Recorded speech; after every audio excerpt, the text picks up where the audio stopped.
Y'all went into Grenada for 40, 100, 70, not 500 medical students.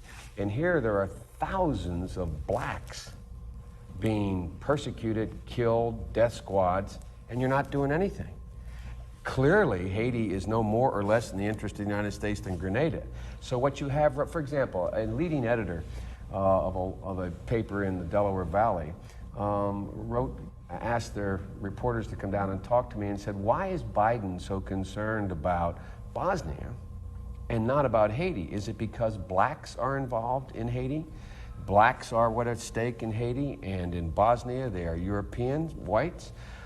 There is that notion abroad in the Congress, in the country. It's not substantially different than when Lech Walesa came along and all the polls in the state of Delaware and the United States of America focused, or when Israel is in trouble and the American Jewish community and those who believe strongly in Israel focus. Or you can list throughout our history circumstances where our multi-ethnic community looks to things happening in a constituency that they are from, represent, or feel having a stake in.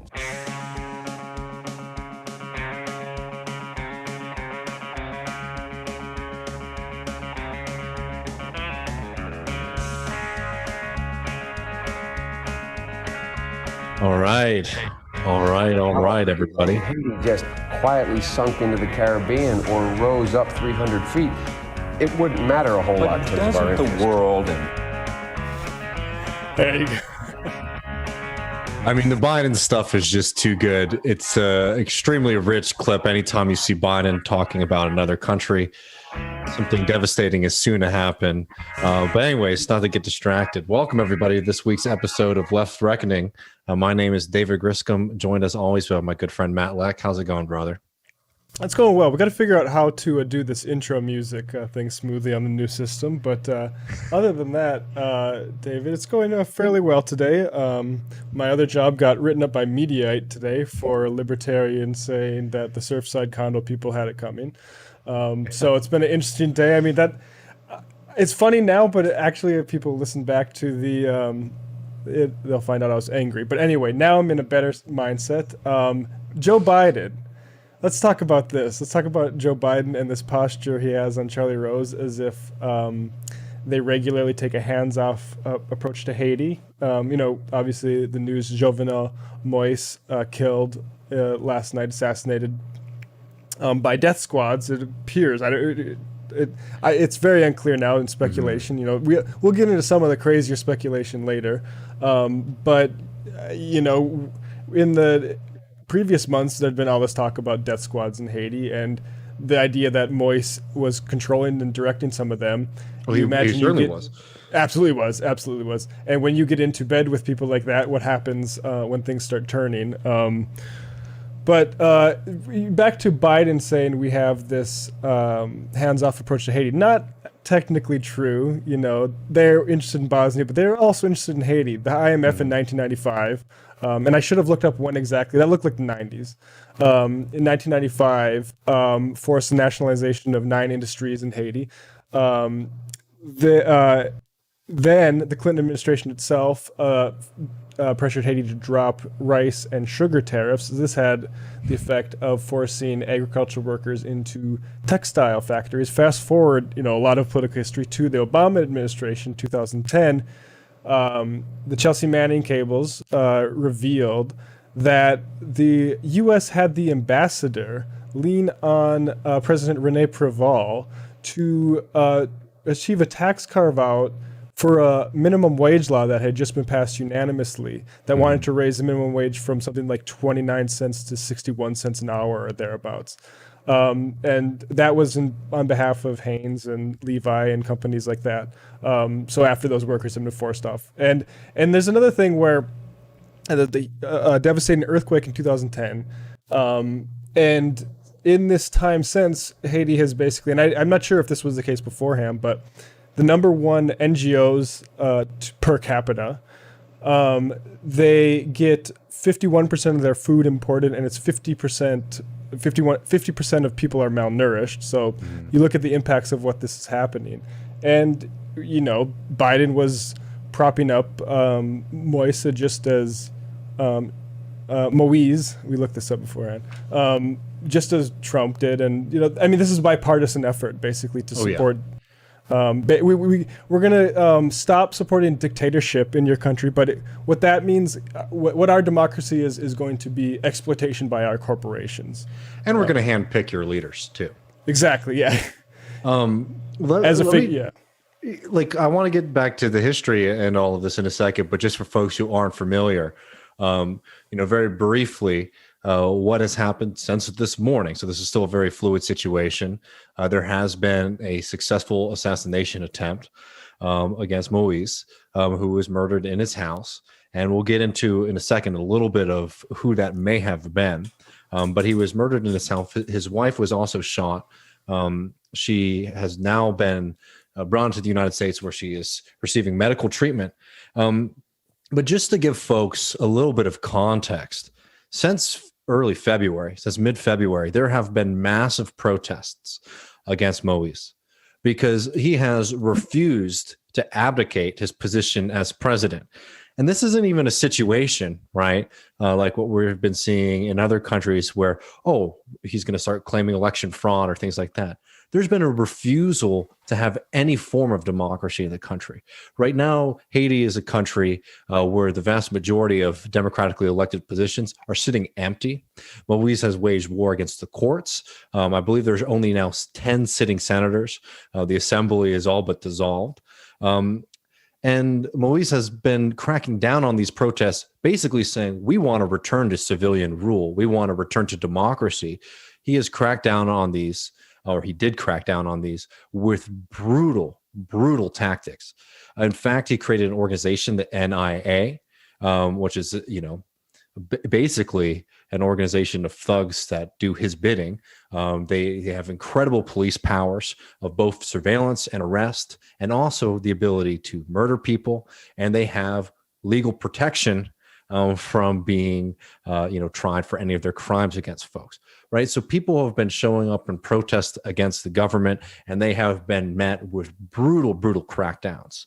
And of course, in this kind of scenario, there's a lot of different factions and people who are trying to fill power vacuums, that come up basically when you have the state trying to assert itself against all other parts of society. So now with Moise dead, the question as to who or what organization will be leading the country is very much in flux. It's no help that there was supposed to be a new prime minister stepping up today. So there's going to be a lot of questions about the future of Haiti. And, so this is one of those moments where it's tough to talk too much broadly as things are very much unfolding on the ground. But I wanted to note just a couple of quick threads that people should be paying attention to. One of the big scandals regarding Moise is not only the fact that he has been refusing democracy in the country, but this massive corruption scandal in Haiti. As Matt was noting, the incredible amounts of money that come into the country through NGOs and also through international donations, things of that nature. But most notably, the Petrocaribe scandal, which I don't know if you're too familiar with this, Matt, but Venezuela, in its attempt to help out the people of Haiti, right? Continuing that long tradition of solidarity between anti-imperialist countries, Venezuela provided extremely cheap oil to Haiti, around $4 billion, right? Where Haiti was only supposed to pay a very small amount of money up front. And the rest of the money was supposed to be set aside to, create projects that would help out the working people in Haiti. The vast majority of that money has been embezzled. And people are asking, where is this money? What is going on here? And that significant scandal has been at the center here. And it's worth noting that, when Venezuela is doing stuff like that, the United States has been illicitly trying to prop up dictators. Biden, throughout all of these protests and throughout all of these scandals, has stood very firmly with Moise. It's one of those moments where a lot of people do get confused because typically when you see an assassination, you want to point your fingers directly at the United States. I wouldn't even go as far as to say that there might not be an American role in this, by the way. But it is important to remember that Moise is somebody who was very much propped up and protected by the Biden administration and by the U.S. government. Remember, before this, Martelli, who was the president, was also propped up by Hillary Clinton and the OAS, right? So the United States plays an extremely active role in Haiti. And there's lots of reasons for it. One, the United States wants to exert its hegemony in the Caribbean. Two, Haiti is a very, very dangerous example of a country that has a radically different trajectory. Haiti is where all of the ideas of the Enlightenment and all of like European philosophy came into direct contradiction with the realities of imperialism and capitalism. Haiti, for folks who aren't familiar, and I hope most people listening to this are, was the first successful mass slave revolt. People should definitely read the great book that should be said time and time again by C.L.R. James, Black Jacobins, which really asserts this critical moment, not just in North American history, but in human global history that was represented by the Haitian Revolution. So Haiti is a very dangerous idea to the United States. But most notably, as Matt was mentioning earlier, it's labor. It's having access to extremely cheap labor that is critical to American corporations and to the American imperial project in the region, which is why anytime any kind of left-wing government has approached power in Haiti, it has been met with brutal American crackdowns, including assassinations. So what we're seeing right now is a very clear demand from the Haitian people for democracy. And people are taking it into their own hands quite literally. In many parts of the country, people are self-organizing and trying to organize their communities and their streets to basically face what looks like a potential state failure. The threat here that we have to be watching out for is power vacuum and the United States entrance as the kingmaker, right?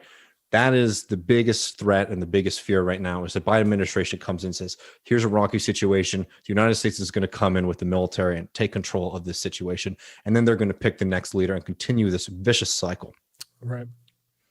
And just last thing, just so I remember everything from my notes, people should definitely check out the work of Kim Ives at Haiti Liberté. He was a guest on TMBS a few times. Did I give this to you, Matt? It's fine if not. He, in his most recent piece, which came up today, which is about some of the horrible massacres that we've been seeing in Haiti over the past week, where 32 people were murdered at a demonstration. Kim Ives said at the beginning of this piece, because it came out right as this news was breaking, that he believes in the feeling is, for most people there, that the professional nature of this hit against Moise and the knowledge that they had to have to take out this attack suggests that, one, they had an inside accomplice, and also the scale and sophistication of the operation suggests that it was a well-financed and well-planned operation and not a spontaneous one, which is really important for people to understand in light of the fact that there have been massive street protests for so long in the country, that this is something that was funded and planned out. And, the questions as to who or what organizations are behind it are very much in flux, but people should have that knowledge in their heads, going forward. Yeah, absolutely. Maybe we'll play that CLR James clip in the post game. Okay, cool. Go ahead. Well, I just wanted to note, I know we started a little bit late. I just wanted to do a quick pitch and also sort of set the episode up so folks know. All right. We're going to be joined in just a moment by our good friend, Austin Gonzalez, to talk about DSA's international delegations, both to Peru and Venezuela. I'm really looking forward to this conversation. Talk a little bit about what was seen and learned from those trips, and also about their importance for, here domestically as we build an American left here. Hopefully we'll also have time to read a piece by our favorite Miami Herald columnist, Andreas Oppenheimer. And after that, we're going to be talking a little bit about some really serious revelations and also Julian Assange. And also be sure to join us for the post game, where we're going to be watching an old clip of all of us at TMBS and Michael's commentary on Haiti and CLR James. Along there's with Donnie Deutsch. There's a lot of stuff that's very interesting in the post game. Some of it's very enlightening. Some of it's really objectionable and irritating. And we'll be responding to all of it. It'll be a good time. All right. Well, we'll see you all in a little bit. We'll be right back with Austin.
We are back. Welcome back to Left Reckoning. David Griscom, Matt Leck. Joining us, I believe maybe the first returning guest of Left Reckoning, actually, now that I think about it. And it couldn't go to a more knowledgeable guest, Austin Gonzalez of Machete y Mate podcast, one of my favorites for the topics that we're going to be discussing this evening. Austin, welcome back. Happy to be back and very honored to be your first repeat guest. Thank you very much. Absolutely. No, we're thrilled. We're thrilled to have you, especially such a jet set guest. Austin's going to talk to us a little bit about these DSA delegations to both Peru and Venezuela. I just wanted to note that I don't have my props with me right now, that Left Reckoning is still very much firmly a pencils out podcast. Oh, yes. We were all very excited, and I'm still very inspired by Pedro Castillo's victory, though as we've been watching, unfortunately, there's still a lot of question marks about it.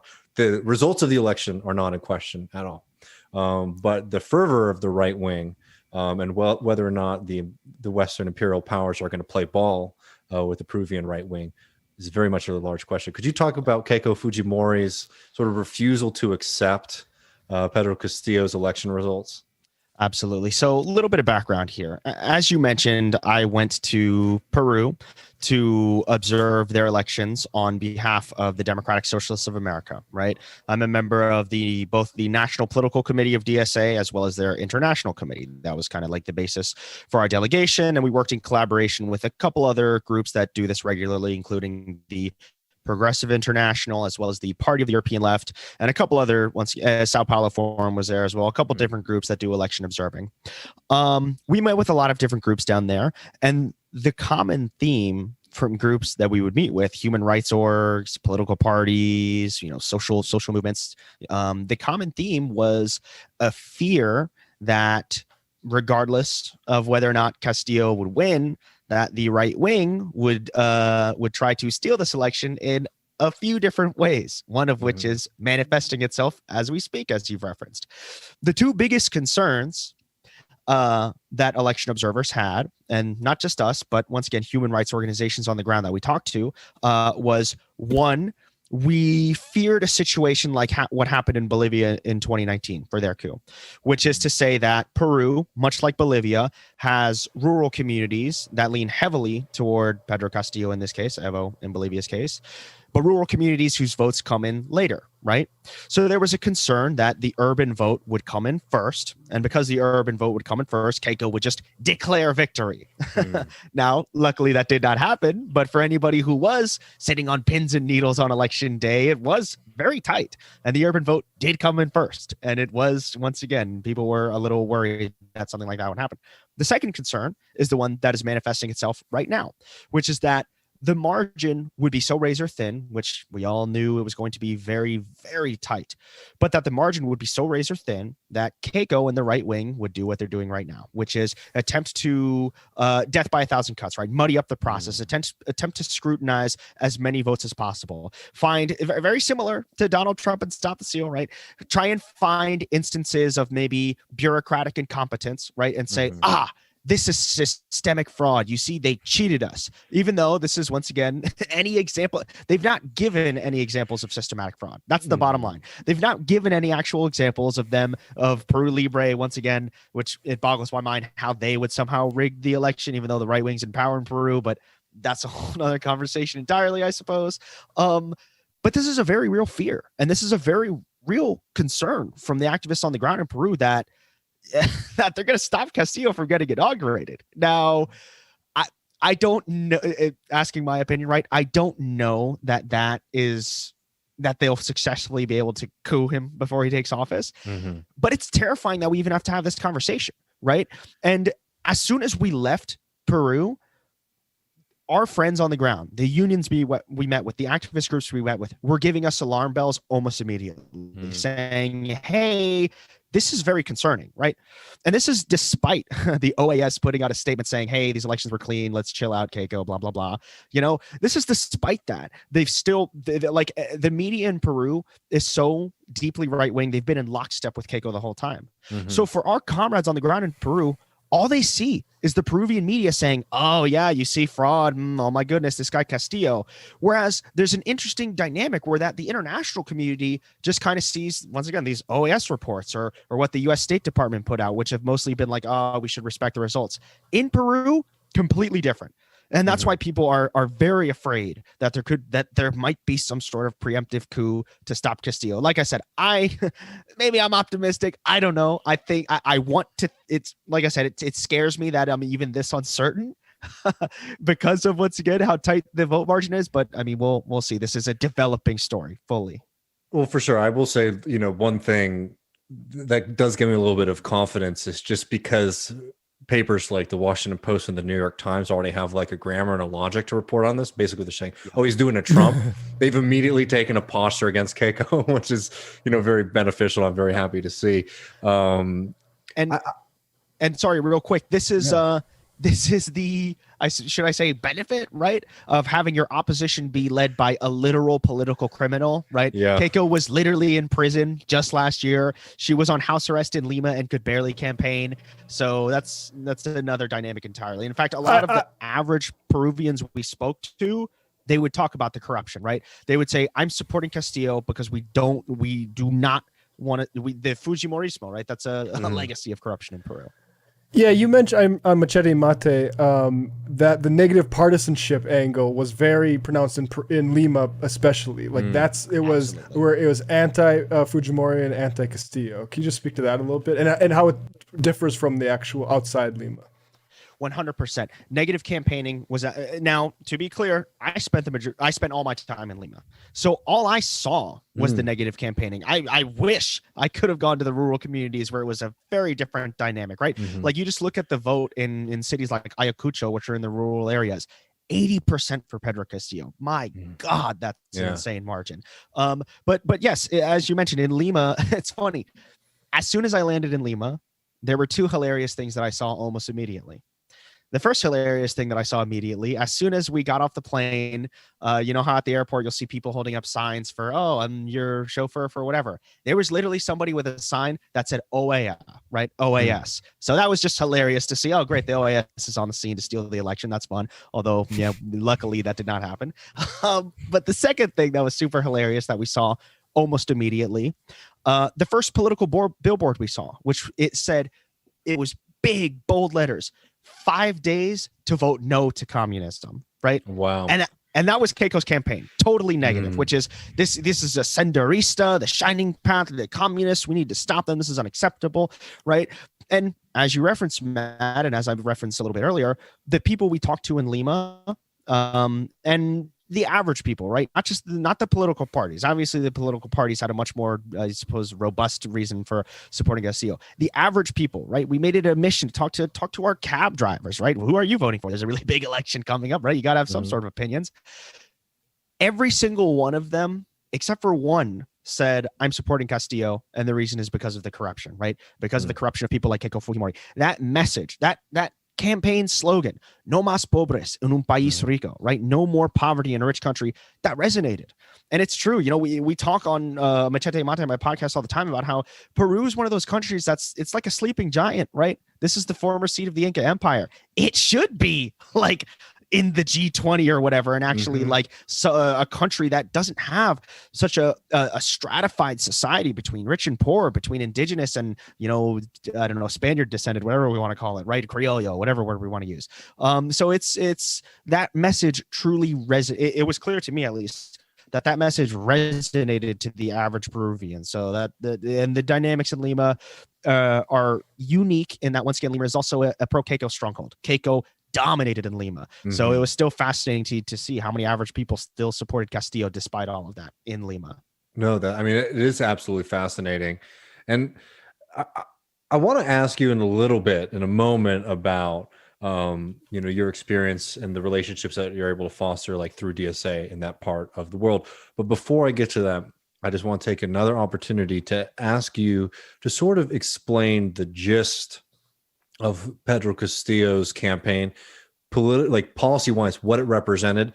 And I'd really like if you could talk a little bit about the coalitions that were brought into power, because I know you and I have chatted a little bit about this privately, but it was amazing how almost immediately the story about Pedro Castillo in a lot of American left circles was, you know, this is some kind of red-brown alliance, right, with this like horrible social conservative monster, you know. And that wasn't the coalition that was being built. It was actually a really inspiring coalition that was bringing people who weren't very much represented by the political process before, and had a very strong working class message, and brought in a lot of the left organizations and left parties. Anyways, you're the one who went there and talked to all the folks and saw things on the ground. So please tell me what you saw. Oh my goodness, so much to unpack there. And yes, the very, very important questions to touch upon here. So I think something that's so critical to point out, there's a couple things that are critical to point out here. Every feminist group we met with, every, you know, group we met from the gay community in Peru, they were all firmly supporting Pedro Castillo. Out of the two candidates, Pedro Castillo and Keiko Fujimori, only one of them met with members of the gay community, and it wasn't Keiko Fujimori, right? Keiko comes from the far right, from the evangelical far right, right? So my position is, us, especially us leftists in the United States, rather than talk over the gay community in Peru or talk over the feminist community in Peru, let's listen to them. If we are troubled by some of the things Pedro Castillo said in the past, let's listen to what the Peruvians who are actually going to live under his administration are saying, right? Let's see what their opinions are, right? And they were firmly behind Pedro Castillo. DSA's longest running historical partner in Peru is the party Nuevo Peru, right? Which is their politics are almost to a T the same as DSA, right? I would say, you know, democratic socialist. This is a feminist party. Once again, this is a pro LGBTQ plus party in Peru. Every single one of them firmly backing Castillo. There was a news story a couple weeks before the election where Pedro Castillo worked out a deal with Veronica Mendoza, the leader of the Nuevo Peru party, saying, hey, we're going to, get better on social issues and we can collaborate with, let's work together. The priority is a new constitution, right? A constitution made by and for Peruvians, right? And this was a message that resonated with a lot of people in Peru. So I think it's critical to point that out. I think it's also critical to point out once again how this coalition, every single aspect of it mattered, right? Just look at that vote total. What did he win by? 50.2%. Like, we even met with some of the smaller parties, right? The Partido Comunista Patria Roja, right? Literally the party that was founded by the Peruvian Marxist Jose Carlos Mariátegui, right? The Communist Party of Peru.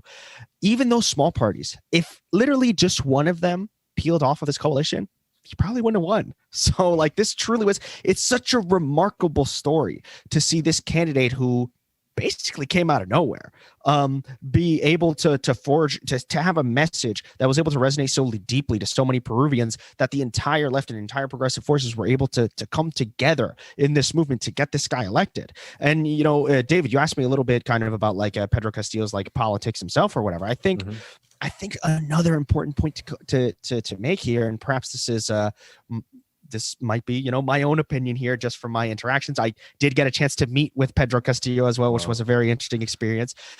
I don't know that this is a guy who's particularly motivated by ideology, to be completely honest, right? I see a lot of people trying to put different labels on him, whether it be negative labels like machista, whether it be people on the left saying, this is a guy who's coming from, who's a Marxist-Leninist.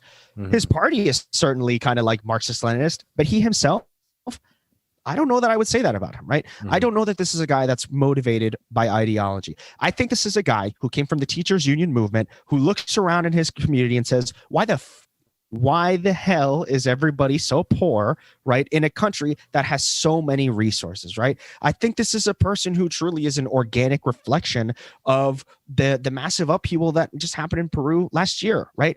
I think, and I tie this to one of the biggest lessons that I draw for the left here in the United States from Peru, which is Pedro Castillo and Peru Libre. They were able to tap into that anger that manifested itself in protests that happened worldwide, right? I don't know. In fact, I'd say it's pretty clear to say that the left of the United States was not able to do that to the extent, at least, that happened in Peru, right? The massive protests that happened after the killing of George Floyd, right? Nationwide, right? The left in the United States was not able to properly, to tap into that anger in ways that I saw happen in Peru, right? Because Peru simultaneously had a massive protest upheaval where, they went through 3 presidents in the span of a year, which was insane in and of itself. But Pedro Castillo was able to tap into that, right, with his campaign platform. And once again, it was so amazing to see a community, a leftist movement, which has, you'd be hard pressed to find a left in this hemisphere that has been through as much as the Peruvian left has in the last few decades, right? That's probably an understatement, right? So it's just so amazing to see these people who have struggled for so long get this moment, right? And which is why it's so important to be pushing back against all this coup BS that's coming from the right wing. It's a desperate attempt from Keiko Fujimori to stay out of prison, which, sorry, Keiko, you're going back to prison. And yes, I'm an abolitionist, but it will be funny to see her go back to prison. Maybe that's been spirited. I don't know. I'm down with that. Yeah, no, absolutely. Well, lock her up. There we go. Now we're talking. I think the stuff about DSA we can actually sort of pack in with Venezuela, and maybe Matt and I will just save this Oppenheimer. I don't know, Austin, you're bringing a lot of positive energy into this room right now, and I'm liking it. So I don't want to bring in any opinions from Miami, some goon, into this conversation right now. But I wanted to talk a little bit about your experience in Venezuela because, we're going to put the DSA conversation and kind of reflect as American leftists at the second part. You go to Venezuela. Venezuela is a country that is extremely demonized in the United States. A big repose of most DSA members is to say, oh, we don't support, I shouldn't say most DSA members, but a lot of people will make this argument. We don't support Venezuela, blah, blah, blah.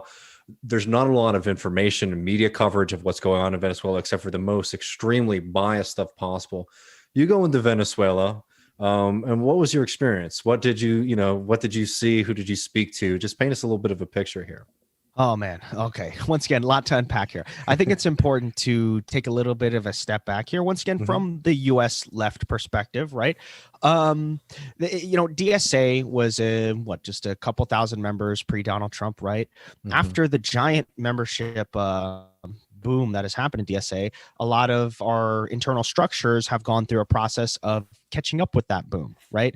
I would say that this is the beginning of our international committee and our kind of like foreign policy wing, whatever we want to call it, beginning to catch up with the structures, right? And that means coordinating internationally with other leftist movements, other socialist movements throughout our hemisphere, throughout the world, right? I also, I think I might have mentioned this the last time I was on, I don't remember. I was also in London in 2019 for their elections, which, good God, that was depressing to see Boris Johnson win. But we've also done these sorts of things in Europe, right? This was the first time we sent an official delegation of this sort to a place like Venezuela, and it was, oh man, to say it was an interesting experience, that's like the understatement of the century, right? We met with, so the reason we went down there was to attend the Bicentennial Congress of the Peoples, is what it was called. Now, what this Congress was for was it was essentially an international gathering celebrating the 200th anniversary of the Battle of Carabobo, led by Simon Bolivar, which basically guaranteed Venezuelan independence, right? So it wasn't just DSA down there. There was plenty of different international left groups, plenty of different prominent international leftists. I had the honor of having a brief little moment with Evo Morales in the hotel lobby, which was amazing, hilarious, right? I met with in fact, something I know that we did talk about the last time I was on, we talked a bit about Ecuador. I met Jaime Vargas, the now former president of CONAE, who was a major character during everything that was happening in Ecuador at the time. We met with a lot of different international groups. I think this is so critical for members of the United States left, right? And this is why, and something I know that you both are going to share, this is why Michael Brooks was such an important voice in the U.S. left, because of his stances on foreign policy, right? More people on the U.S. left should be as bold as Michael Brooks was, right? And I think hopefully this is the beginning of people seeing a group like DSA go to Venezuela and thinking, okay, maybe Venezuela isn't the boogeyman that I've been told it is, right? And that's not to say Venezuela doesn't have its problems, right? Of course it has its problems. It's a government, right? I don't understand anybody who either stands a government, right, or uniquely vilifies a government, right? There are successes and failures we can learn from them, right? And it was remarkable to me to hear from the average Venezuelan how nuanced their opinion was on the political situation, right? I don't know that we met a single person who was like, yes, we love Maduro and long live the revolution, right? Every opinion was very nuanced. It was, yeah, this government has issues, right? But this is the government that is supporting the commune project, right? This is the government that is trying to carry the revolution forward. Revolution's not easy. Revolution's messy, believe it or not. It's not linear, dare I say, right? No, it's not a button that you press. Right? Or a decree, right? You don't write on the piece of paper. It's like, okay, we're a communist, or like we're a socialist country now, right? Like Trump style, and like put in front of the cameras and then everything changes. It's a process, something that you build, right? Anyways. Yes, no, you're exactly right. Like something, an example I like to use is that like if we had elected Bernie president, right? It's not like he could just, as you say, click the socialism button, right? There's quite a lot of steps that would have to be taken to get us to a place to even get, Medicare for all, things like that, right? So once again, I think it's so important to go to these places where, okay, well, the left has been in government, right? What struggles have they faced? What lessons can they give us, right? What pitfalls can we try and hope to avoid? Right? And I think I go back to the meeting with the communes, right? Because to me, these are some of the purest like expressions of socialism, like in our time, right? And it's interesting. So you cut out a little bit. Right? You said the communes, right? Yes, the communes. Okay. For me, the communes are some of the most purest expressions of socialism in our time, right? And like for me, and just a little bit about the communes themselves, right? These are communities in Venezuela that literally are taking the role of the state. Like I cannot emphasize that enough. Before I went to Venezuela, I only had a conception of the communes as like, or the conception I had of the communes were based off of some of the more famous ones, like El Maizal, which is a giant like corn commune where they produce corn, which is very important for the Venezuelan diet, right? I knew about the pioneros, right? The pioneers who like build their own homes, who are like squatters that have like taken over land. What I learned is how many of these communes, they do everything, right? They manufacture and produce corn. They build houses. They clean up their communities. They provide security for their communities. They are almost forced to fulfill the role of the state because the state has been so devastated by the blockade and the sanctions and the unilateral coercive measures that global capital has imposed on Venezuela. It's amazing. We've come. I came to a Venezuela that has learned how to get by under sanctions. And how have they learned to do that? Because of things like the communes, because of these communities, once again, full of hate. It's amazing. You know, I even phrase it this way, which perhaps, I don't know, is maybe a bit dramatic, but it truly is what it felt like.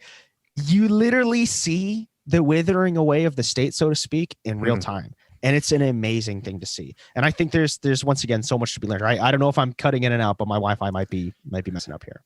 You were, but it was we got the general gist of it.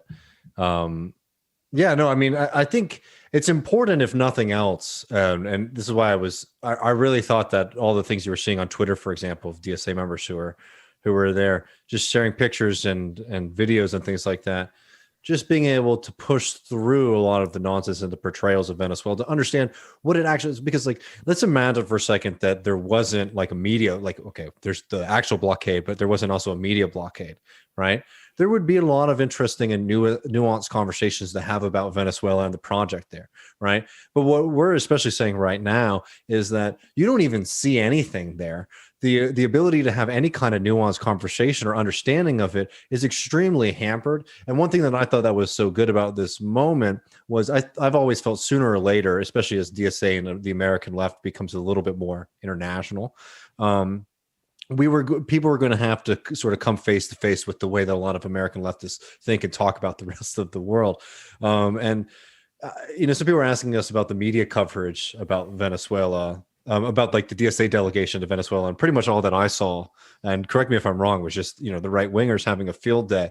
But I felt it was a good moment for at least people to start getting a little bit stronger and just start working those muscles of being able to talk intelligently about Venezuela instead of just doing the traditional like denying game, because that really hurts our ability to stand with our other comrades across the hemisphere, right? If everyone else is having a certain position on this kind of thing, and the American leftists are the ones that are so holy and mighty, right? You know, who don't have very much state power, real serious ambitions of taking it here right now. We're the ones that are too, you know, clean to talk about Venezuela or to have solidarity with everyone else on the continent. I think that's a problem. But so you were able to see the communes, and could you talk about the conversations that were being had between, you know, the DSA delegations and other like left organizations and groups and folks that you all were meeting, activists and organizers? Sure, absolutely. Not only so, this that I'm going to say, the reaction that we would get from other delegations was not just limited to them. This reaction we also got from average people, which is such excitement to meet with friends from the United States, right? Because as you've kind of touched upon, David, the United States, members of the left in the United States have kind of avoided this space for too long, right? Yeah. And this happened in Peru as well. People were so happy to meet with people from the United States. People were just like, "What? You're from the United States? Oh my!" Like it was an amazing thing to see. And like, I think I think this is, at least in my mind, this is only the beginning of that, or at least I hope so. You know, perhaps this might surprise people to hear. You know, you mentioned the conversation that happened on like Twitter or in the news media. I was happy to see this.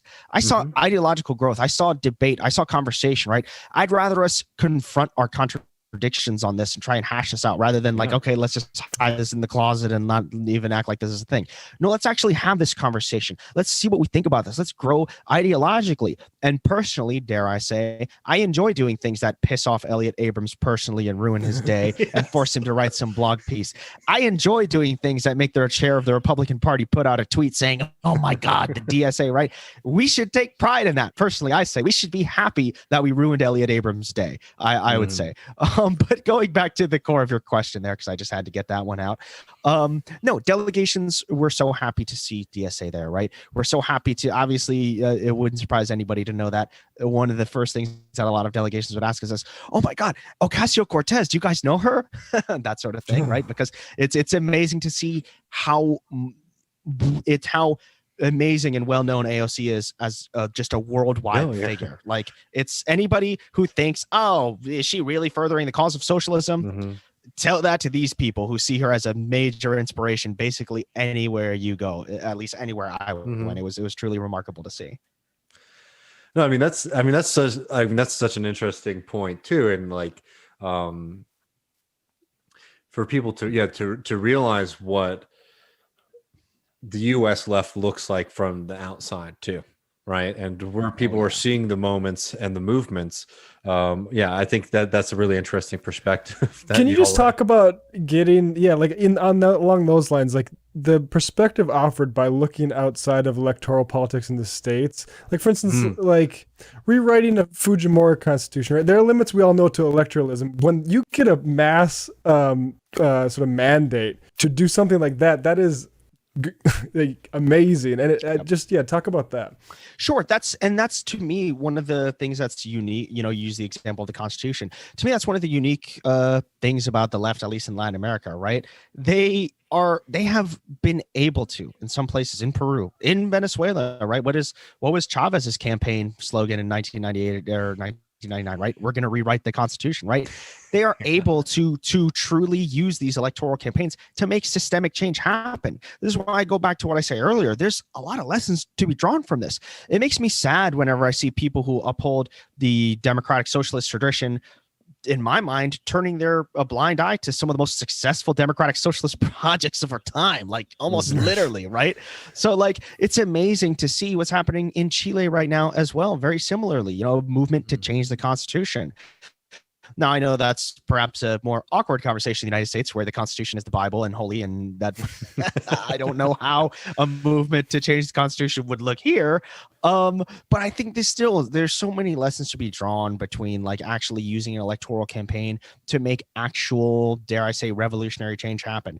I would call what happened in Venezuela a revolution when Chavez was elected and was able to change the Constitution, right? What has happened in Chile right now, that is a revolution, right? They are shredding the Pinochet Constitution as we speak, right? Beautiful. And in Peru, if they're able to do the same, they truly are on the cusp of a revolution. Let's just think about that for a second. Peru, this is the Lima group, the right-wing alliance is capitaled in Peru, right? If we could get Peru to shred, if the Peruvians can get Peru to shred the Fujimori Constitution and create something new, to say that is like that would change the region is an understatement, which is why I go back to why this is so important for people in the United States to be paying attention to. It's so important for people in the United States to be supporting this. So important for people in the United States to be actively resisting these coup efforts that are very, very real. Because once again, this is the beginning of, I don't know if we want to call it the resurgence of the pink tide. I'm a little biased and would say maybe it was never gone, and the death of the pink tide narrative was a bit of a kind of like ephemeral narrative that was sort of forced through things such as the way they took down the PT in Brazil, right? These manufactured, like Lava Jato, right? These manufactured corruption scandals, because fundamentally the pink tide, it's not Chavez, it's not Lula, it's not Castillo, it's the people, right? And you can do your best. Look at Bolivia, right? You can do your best to get rid of Evo. The people haven't forgotten all the gains that were made under Mas, right? You can do your best to get rid of those figureheads. You can do your best to divide the left in Ecuador, right? The fact of the matter is that the people remember the way things were under these leftist governments, right? And that's not going to go away, right? The pink tide is why, once again, the pink tide, we can say it's back, but I would say it was never gone in the first place. But I'm biased. I love that. And like, especially like regarding Evo, that's like such a critical point as like, you saw under the coup government, like, you can even say like, okay, Evo starts to like drift away. Like, I'm just devil's advocate for a second. He drifts away. He doesn't have the deepest connections with folks. But the moment that the people needed to be called upon, the people were there because the organization had been done. The contacts were there. The memory was there. And that's the kind of political organizing that people need to start to recognize. We have to be building here too, because it's not just building the right platform. Though I will say we have learned from Pedro Castillo that a good gimmick can go a long way with the pencil. I'm taking that. What? I'm using the pencil emoji from now on. Oh, it's so perfect. We have to be building that. Yeah. In just the last second before you head out, I just wanted to hear you respond to this specifically with Peru, but also in Venezuela. because there were some people who were like, I hate to even bring it up, but we're basically, oh, this is just like a great time for like middle class Americans to go on a fun tour and go Latin American, vacation. Could you talk about, one, how critical the role you would say of the international observers was in Peru, and also, what you think some of the more material movements or just like understandings that were gained from DSA being in Venezuela? Lay something out those critics who said this was just like a fun trip that was paid for you and your friends to go visit Latin America. Here's what I would say. I come from a working class background, right? I would have loved to visit Machu Picchu while I was in Peru. I would have loved to go to the big balls in Venezuela while I was there. We didn't do that. You want to know why? We were literally working the whole damn time, right? The whole time in both instances, it was impossible to do anything but work with other leftists, network with the actual people. In Peru, election observing itself. Once again, we spent our entire time in Lima, literally because we could not go anywhere else. And even while we were in Lima, I did not do even a second of sightseeing, right? The entire time was spent working with the people. The entire time was spent talking to people. And similarly in Venezuela, our entire time was spent, the vast majority, like we didn't even spend that much time in Venezuela talking to government officials. The vast majority of time was spent talking to the communes. I lost count of how many communes we met with, right? Wow. Communes, not just in Caracas. We were also able to meet some in the rural communities, right? Some of the rural communes, which was an amazing experience, right?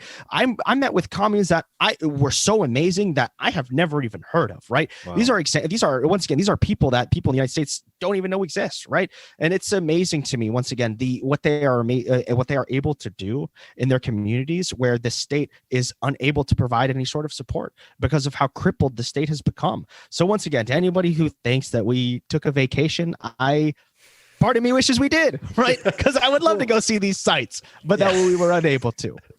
No, I think that kind of allegation was just BS, and a lot of people who are sitting on the sidelines being very jealous. Sure. You at least got some good Venezuelan or Peruvian food though while you were there. Oh, I'm still dreaming about the ceviche I had in Peru. Oh my goodness. And I tweeted about this. Here's the thing. I know about arepas, right? The national food of Venezuela. And I know tequeños, right? I'm of Puerto Rican descent. There's a lot of Venezuelans selling tequeños in Puerto Rico. What I did not know about, cachapas. Whoo! You want to try something delicious? Here's the thing, like a lot of foods in Latin America, right? A lot of it is okay. Let's see exactly what we can stuff inside of this tortilla. Same concept, except instead of tortilla, this was made of like pancake. So you had like a pancake with like steak, eggs, all these delicious things packed inside there. It was. I'm getting hungry just thinking about it. I know, man. I haven't had dinner yet, so you're getting me going. Well, exactly, me too. Well, Austin, it's such a treat to have you on. Always a pleasure. Always a pleasure. Once again, thank you so much for having me back on. And I'm always happy to come on in the future as well. No, for sure. Thanks, Austin. Check out Machete y Mate, everybody. Go subscribe to that now. And I actually went to break. They can still hear us, but we'll see. See you later, folks. We'll see you in a few minutes while we sign off. That's no problem, man.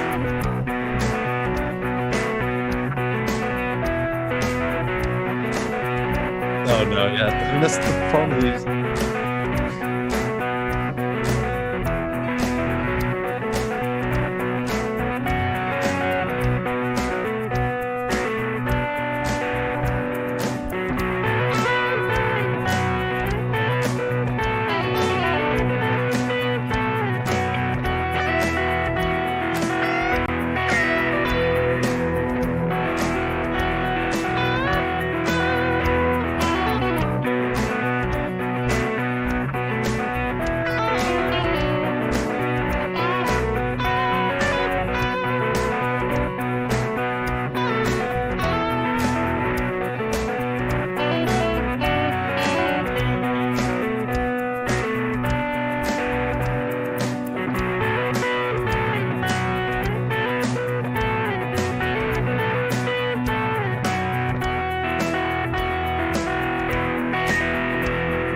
Test.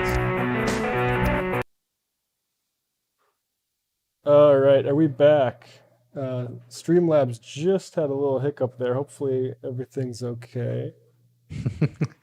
No, we're back. We're back. Okay, cool. Appreciate it, everybody. That was a lot of fun hanging out in Austin. Austin's great.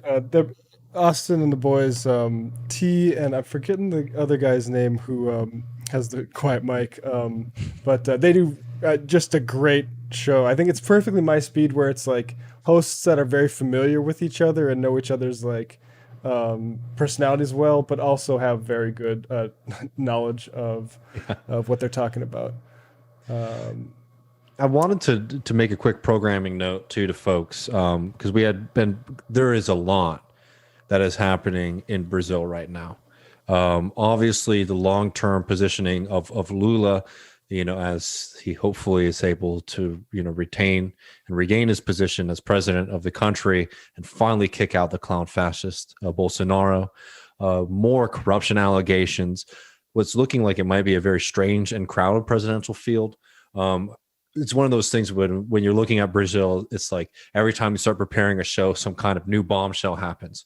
We're going to be joined by our friend Victor Pucci, who was supposed to be joining us today, but we had a little bit of a scheduling conflict. We're going to be having a conversation with him soon, and we're going to be releasing that for patrons over the weekend. And that's going to be a very in-depth conversation about what's going on in Brazil today and what the long-term outlet is looking like. And if you want to get access to that conversation early, please join us at patreon.com/leftreckoning. Now let's move to another assassination. This one where we know who did it finally, and legally it's been established. It was David Castillo. Now, who is David Castillo and who did he murder? Berta Caceres was murdered in 2016 in Honduras. She was one of the leading Honduran environmental activists. She was the leader of the Council of Popular and Indigenous Organizations, which just the sound of that sounds great. That sounds like a great council. Popular and Indigenous Organizations, sign me up. So she was a threat to DSA, an energy corporation that was that wanted to put a big dam in the Aqua Zarca Dam project, which would have occupied Lenca land, the indigenous folks that Caceres is a member of. There's this great article in The Intercept on this, the system that killed Berta Caceres, and I want to play a little bit about that. Just like she was opposing this dam project, which would have flooded a lot of their land, and she was killed for it, right? Which would remind people, I'm sure it's not just the Upper Missouri Valley, but it's the one I know of because I'm from North Dakota, of Pick Sloan, which was a Missouri River damming project, which put up a whole bunch of dams along the Missouri River, all of which basically flooded native land. There's a town in North Dakota called Newtown, and the reason they had to make a new town was because of that flooding. So this is a very, when we talk about hydro, which is going to become more and more popular because it basically serves as a battery for energy. Retaining these water and battery technology is difficult to master. See lithium. It's not just moving away from lithium and hard earth minerals. Like dams are massively problematic too, as this case and our history has shown. But not to get too off a field there. Here's a little bit from this Intercept piece, and I wanted to share a few sections of it here. Give me 1 second. 1:30 here.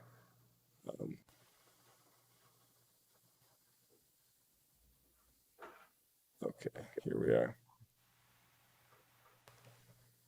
Again, I highly recommend this entire... Berta Caceres sparked international condemnation. And do we know who killed her or why? It wasn't hard to guess the kind of broad reasons why somebody in Honduras would want to have Berta Caceres killed. Her activism often created problems for business interests and for members of the ruling class. Caceres complained of death threats from police and the army in the past. Her daughter says her mother was killed because she refused to exploit natural resources at the expense of native people. In the final years of her life, she was fighting an effort to construct a dam on the Gualcarque River by a company called Desarrollos Energéticos Sociedad Anónima, or DSA. That's the company you just mentioned a moment ago. The dam had wealthy international investors, and the government was determined to push ahead. And they wanted to construct a dam over this river where the Lenca people have a lot of territories and use the water. It would have cut off the water supply to the Lenca community and the land they live off. So for background on this case, in 2005, there was a presidential election in Honduras.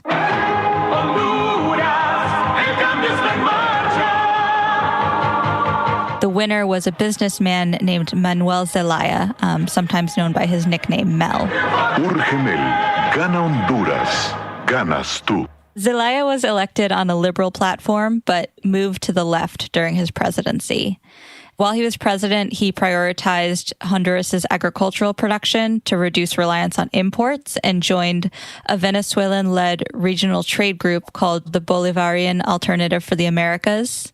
And most crucially, he sought this constitutional change, which would have facilitated the redistribution of wealth from the hands of 10 ruling families who...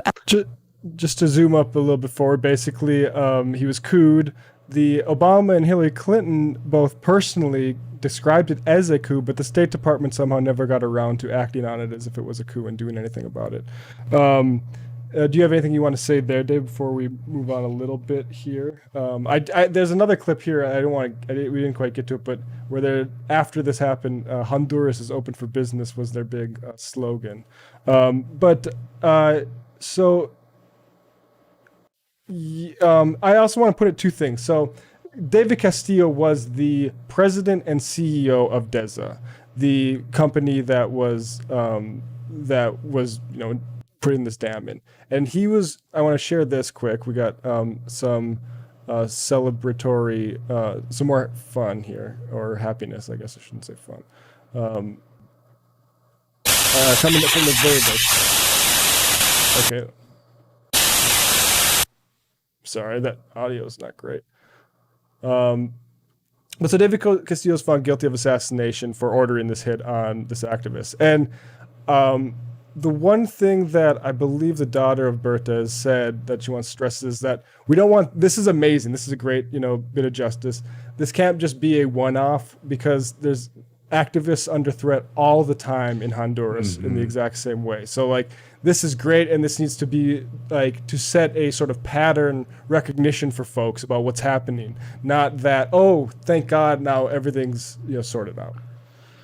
Yeah, I think that is such an important statement, and obviously, I mean, this is justice that has been delayed, for a very long time, and I think it's incredible to finally get the person who's calling out the hit in trouble. But remember, these are long form conspiracies behind these kind of actions. And what I want to note here is that, a lot of people use this story in the 2016 election to remind people of how corrupt and evil Hillary Clinton is.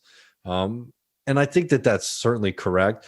But this is one of those moments where you can get so fixated on the personal, on the individual, and you miss the structural things here, right? This is not forgiving Hillary Clinton by any stretch of the imagination.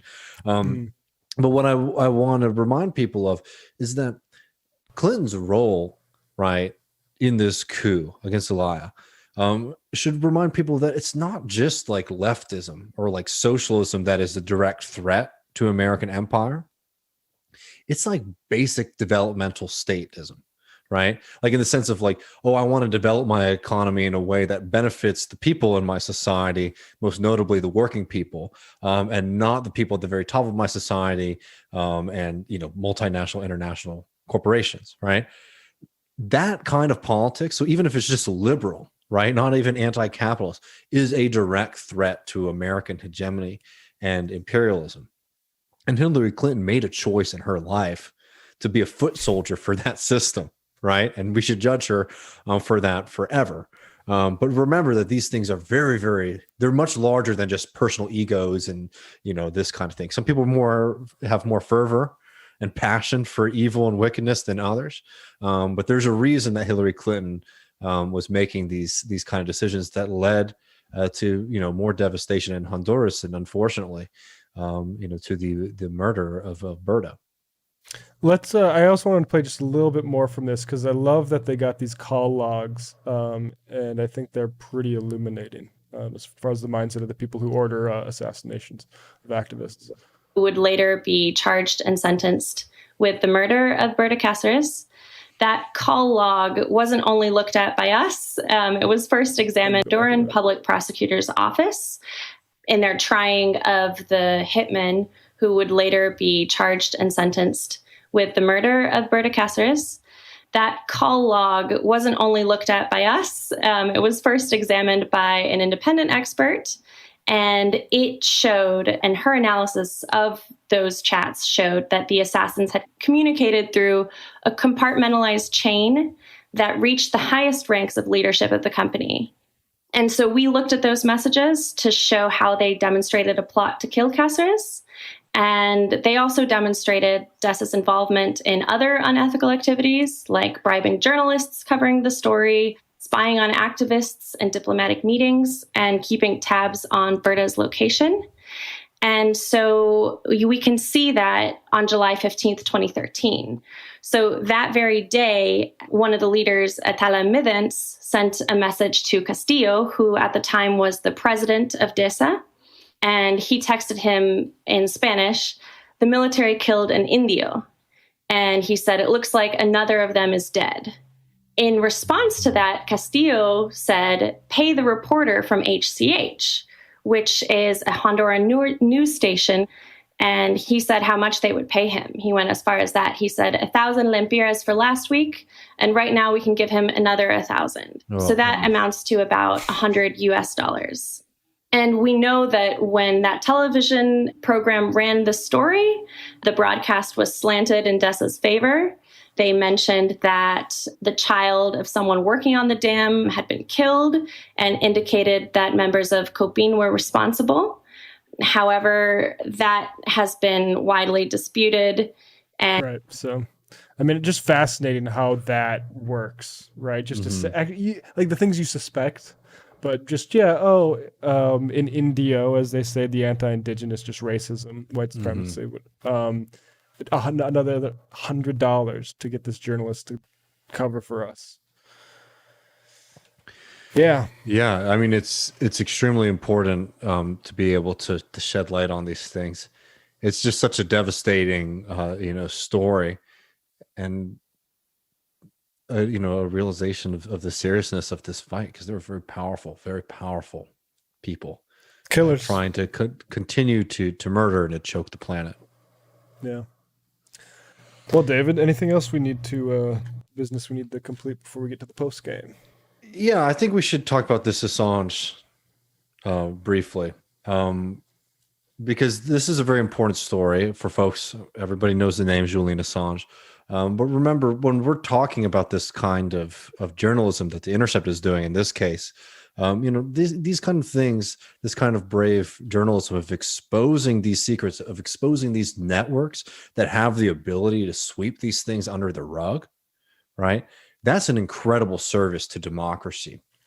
And I'm not even going to do the typical Assange disclaimers.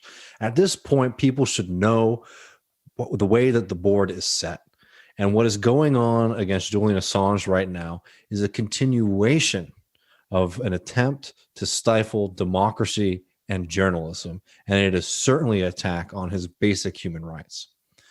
The United States right now has been granted the ability to appeal a decision by the United Kingdom that found that if Assange was extradited to the United States, that his human rights would be under severe threat, right? And I want people to think about that for a moment, too. What that says about the American justice system, that the little island of Boris Johnson folks are sitting here saying that him coming over here and facing criminal proceedings in the United States would threaten his very human rights. The Biden administration is trying to present a different story or painting to the United Kingdom, arguing that they would not hold Julian Assange in the most austere conditions that they have, which is just a disgusting admission in the first place of how our justice system works. And that they would even potentially consider allowing Assange to live out the length of his sentence in Australia. I'm going to tell you right now, that sentence would be a life sentence. They're going to throw, and they intend to throw everything that they can at Julian Assange. And let's also not forget that, as all these proceedings are going on, Assange has been held. This has been a long ongoing legal process against him that has stifled him, has shut him up, and has, and has confronted him with incredible. I mean, I can't even imagine the personal suffering of somebody like Julian Assange, to have both of these states, basically trying to come at him and throw the book at him with the full force that they have at their disposal. So note this, because these developments are really important. And Matt, if you have this story from Common Dreams, I wanted to note a couple of things, because as all this is happening, we're finding out more and more and more about the facade that this case was built on. So Assange supporters demand release amid key DOJ witnesses admission testimony was fabricated. And it was written by Julia Conley in Common Dreams. I'm going to scroll down a little bit because the first bit is that, Assange's family and friends celebrated his 50th birthday outside of Belmarsh prison, where he's being, outside of Parliament. But he's being held in Belmarsh prison. If you scroll down a little bit, the rally came a week after a key witness in the United States government's case against Assange, Sigurdur Ingi Thordarson, apologies if I didn't get that right, admitted that his entire testimony is false in an article in the Icelandic news outlet Stundin. The article details how Thordarson, a convicted felon, this is, their stuff, pedophile and sociopath, used his position to steal money from WikiLeaks and received immunity from prosecution from the FBI in a quid pro quo, Fair reported, noting the new information received virtually no coverage from the corporate media. Jennifer Robinson, a legal advisor to Assange, appeared on Democracy Now! Earlier this week to discuss the development, calling Thordarson's admission just the latest revelation to demonstrate why the United States case should be dropped. And it certainly should. This is something that it's one of those stories that I know a lot of people on the left have sympathy with Assange, but it's one of those things where the slow drag of this story allows more and more egregious examples and subversion of justice to happen, right? Because it's easy to take your eye off the ball with the Assange trial at this point, because it's been going on for so long. But you should remind yourself, if you think it's been going on for a very long time, imagine what it's been like for him and his loved ones and his family. And also remember that this is a direct threat to democracy and justice in just the clearest sense. This is like a textbook case. This is the kind of story, if you wanted to write a story for a child to understand what government censorship looks like, what government's trying to intimidate journalists looks like, you would tell them this story. Right. And can you just tell folks what was recanted, the nature of the information, just what specifically? Yeah, so I believe what was recanted here was that this gentleman said that Assange gave him the order to hack MPs' computers. And what this person has now recanted is saying, I did not get that order. And also, it appears, to my knowledge, that this person also recanted or basically contradicted themselves in how deep their relationship was with Assange and WikiLeaks itself, because I believe he was just a volunteer, right? Mm-hmm. Somebody who would be a very easy mark. Let me just cut in and say, if he's a convicted pedophile, that seems like the type of person who is an intelligence asset and who, what was recanted, and that, and the thing about Assange, the hacking charge versus as a way to basically prosecute journalism, right? I don't care if Assange taught somebody coding, like did an extensive, like to me, like this doesn't fucking matter. Like this ultimately, absolutely, the disclosure of information should be protected, 100%. And yeah, I this way around it where it's the same thing as like mail fraud, right? Like if you use the mail to send like some information back in the day, if that's how they got. I don't even know. For sure. Wire fraud, yeah.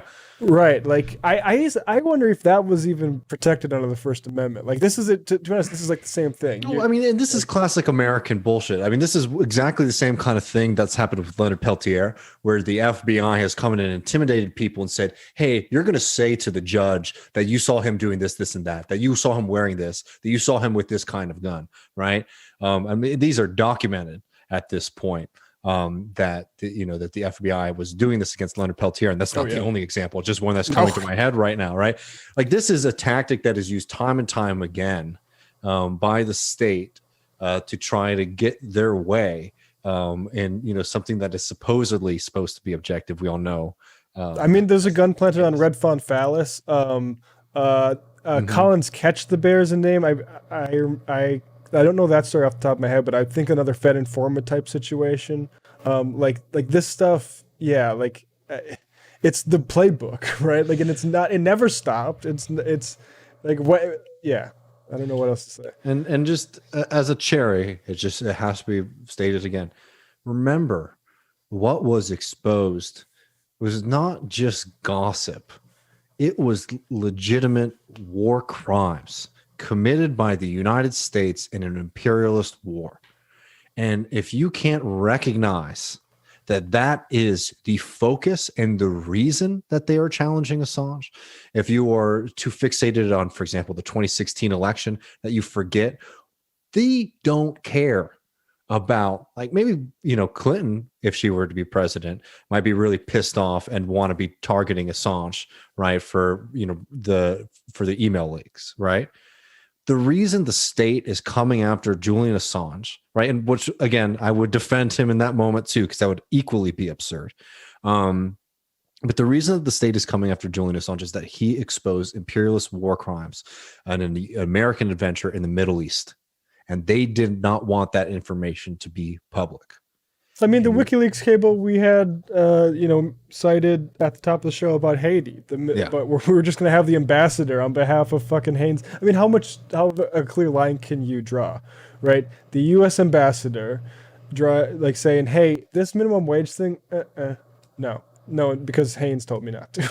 Yeah. Or it's contractors, as like all the, maybe this is a disclaimer we should put in here too, because that's the one, like all the newspapers that cover this, like it's the contractors that did this. Yeah, okay. Same. Yeah. And also, another thing about like when like that, like we're forced exploitation in another country, right? It's not like the countries that didn't force that aren't benefiting, right? Like if Nike all of a sudden doesn't have to compete for the like non-Haitian product, that's a leveraging point. They can go to this way. Hey, you know how we both Haynes and we were competing for your inputs there, commodities? Well, now that they are going to Haiti to get that. So guess what happens to your price? Like this is a basic sort of understanding that I think was maybe more common like when slavery existed, as a way to like do a cross like people that are enslaved and also worker solidarity. But it's just like, it's an obvious thing, and this thing where it's like, no, it's not us, it's our contractors. Like, no, it's you and everyone else in your fucking industry. No, exactly. And exposing that's important work. Anyway, solidarity with Assange and with journalists threatened by state abuse anywhere. Please join us in the post game at patreon.com/leftreckoning. Matt has some very fun clips and sounds, I believe, set up for us. I think we're also going to watch a vintage TMBS clip of us talking about CLR James, which I think is important to just sort of frame our conversation earlier. Anything else we should be plugging?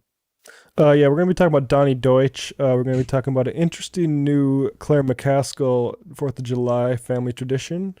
I don't know if you saw this, David. If not, you're in for a treat. I can't wait. I wonder if you could guess what it is. Can you guess what that tradition might be? Claire McCaskill. Cheese balls? Cheese balls. I mean, you're giving her way too much credit. It's way more resistance bullshit than that. Okay. We're going to be talking about the purpose of Spotify, and there's some fun stuff on this. And anyway. also, I think we're also going to try to talk a little bit about this Exxon stuff. Exxon lobbyists. Oh, yeah. Those dudes.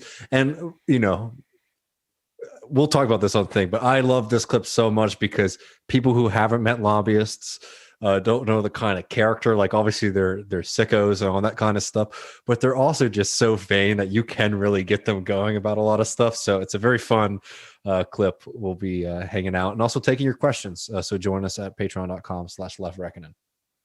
All right, patrons, we'll see you in about a half hour. Peace out.